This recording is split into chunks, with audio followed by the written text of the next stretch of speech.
हम सबका सौभाग्य है दुनिया के सबसे बड़े गणतंत्र के नायक यशस्वी प्रधानमंत्री मां अहिल्या की इस राज्य की खास करके होलकर साम्राज्य के अंतर्गत आने वाले मध्य प्रदेश की धरती पे पधारे।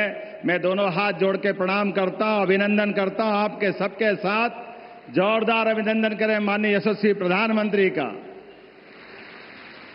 इस मंच पर ही मौजूद हमारे माननीय राज्यपाल श्रीमान मंगूभाई पटेल साहब, उप मुख्यमंत्री माननीय जगदीश देवड़ा जी, उप मुख्यमंत्री माननीय राजेंद्र शुक्ला जी, माननीय सांसद श्रीमान विष्णुदत्त शर्मा जी, माननीय मंत्री भारत सरकार श्रीमती सावित्री ठाकुर जी, माननीय मंत्री प्रहलाद पटेल जी, माननीय मंत्री चेतन कश्यप जी, माननीय मंत्री संपत्या उइके जी, मंचस्थ सभी अतिथिगण और खासकर आज लोक माता अहिल्याबाई का महिला सशक्तिकरण के आधार पर उनका जन्म जयंती मनाने का जो निर्णय किया है, मैं अभिभूत हूं।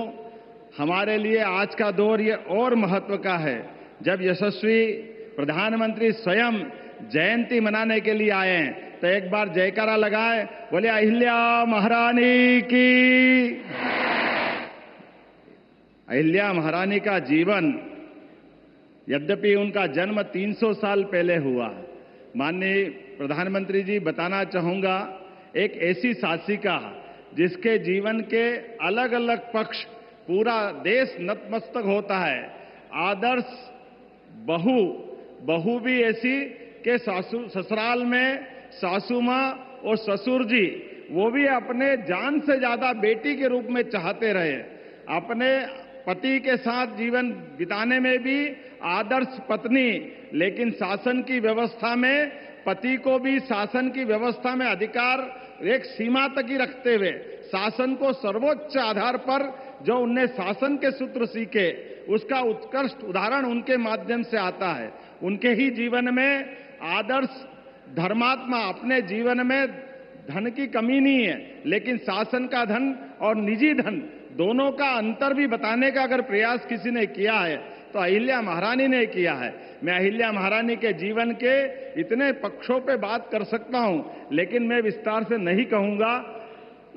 हमारे लिए वो केवल कालक्रम देखें, वो समय देखें जब यशस्वी प्रधानमंत्री आज हमारे बीच जिस प्रकार की शासन की व्यवस्था चला रहे हैं, कई मामलों में ऐसा लगता है कि अहिल्या महारानी के ही मार्ग पर पूरा शासन तंत्र चल रहा। जोरदार अभिनंदन यशस्वी प्रधानमंत्री का करें, जिन्होंने अपने जीवन के प्रत्येक क्षण में सदैव राष्ट्रभक्ति की, देशभक्ति की, सनातन धर्म की, हमारी भारतीयता के ओतप्रोत होकर के, और केवल अहिल्या माता नहीं, बड़ा अलग प्रकार का समय है।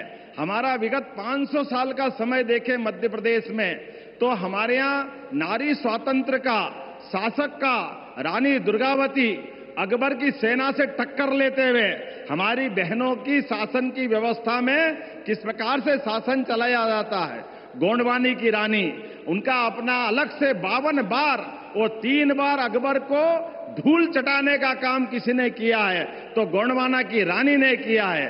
रानी अवंतीबाई, रानी दुर्गावती, अहिल्या माता, ये लंबी श्रृंखला है जो हमारे यहां पर अंग्रेजों से, मुगलों से सबसे टक्कर लेते हुए राष्ट्र की अस्मिता के साथ समझौता नहीं करते हुए, और आजादी के बाद भी राजमाता सिंधिया, जिनके कारण से हम जानते हैं कि संविध सरकार विचारों से टकराव के आधार पर अहिल्या माता के समान हमारी राजमाता जी ने भी पूरा जीवन इस भारत माता की जय के लिए, आपातकाल जैसा कष्ट का काल भी उनने जेल जाना पसंद किया, लेकिन उनने झुकना पसंद नहीं किया।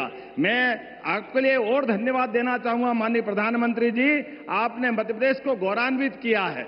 हमारी अपनी सुमित्रा ताई, हमारी इंदौर की सांसद, देश के अंदर, दुनिया के अंदर सबसे बड़ी लोकतंत्र की सबसे बड़ा मंदिर हमारा न्यायपालिका, खास करके हमारी संसद की सभापति बनाने का अगर आपने निर्णय लिया, मैं आपका अभिनंदन करता हूं, जोरदार अभिनंदन करें हमारे अपने प्रदेश को गौरवान्वित करते हुए। और एक बार नहीं, आज देश के ऊपर सर्वोच्च पद पर भी हमारी आदिवासी बहन महामहिम द्रौपदी मुर्मू जी को राष्ट्रपति के रूप में भी अगर किसी ने गौरवान्वित किया है तो यह आपका ही अपना यश हो सकता है, यह बहनों के प्रति आपकी भावना हो सकती है। मैं आज के इस अवसर पर जब अपने प्रदेश की तरफ से देखता हूं तो आपने अपने इस शासनकाल के अंदर जो विकास के कारवां का नया मुकाम हासिल किया है, लेकिन विकास 2014 के बाद से 2025 तक विकास के मामले में भारत आज चौथी अर्थव्यवस्था बना है। ये हमारे लिए सौभाग्य की बात है। जोरदार अभिनंदन करें। जापान को पीछे छोड़ते हुए भारत कहां पहुंचा है, लेकिन सुरक्षा के लिए भी उतनी सतर्कता के साथ हमारी बहन बेटियों के सुहाग की तरफ, सिंदूर की तरफ कोई देखे तो सुरक्षा में भी सतर्कता रखते हुए जिस प्रकार से आपने आतंकवादियों और आतंकवादियों की सरकार को धूल चटाई, जोरदार अभिनंदन करें हमारे यशस्वी प्रधानमंत्री का। पूरा देश रोमांचित है, पूरा देश वंदन कर रहा, अभिनंदन कर रहा आपका।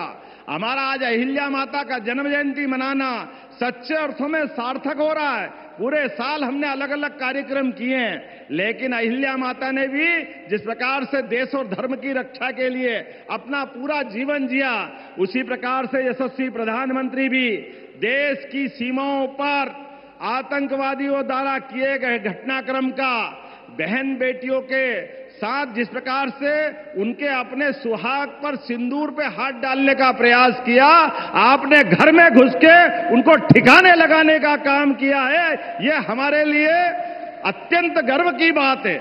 मैं पुनः मध्य प्रदेश सरकार की ओर से नारी कल्याण के कई सारे काम चल रहे हैं, लेकिन आज हमारे लिए तो केवल आपको सुनने का समय है।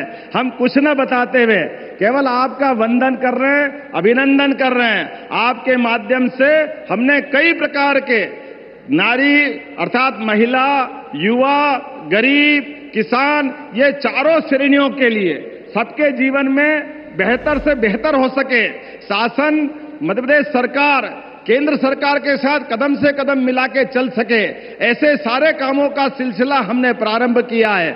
आज हमने अपनी बहनों को समर्पित ये कार्यक्रम किया है। मैं आपका पुनः वंदन करता हूं, अभिनंदन करता हूं और उम्मीद करता हूं कि आपका ये नेतृत्व भारत को दुनिया का सर्वश्रेष्ठ राष्ट्र बना करके पहले पायदान पे ले जाके खड़ा करेगा। इस उम्मीद के साथ एक बार फिर आपका वंदन करता, अभिनंदन करता हूं। बहुत बहुत धन्यवाद। भारत माता की।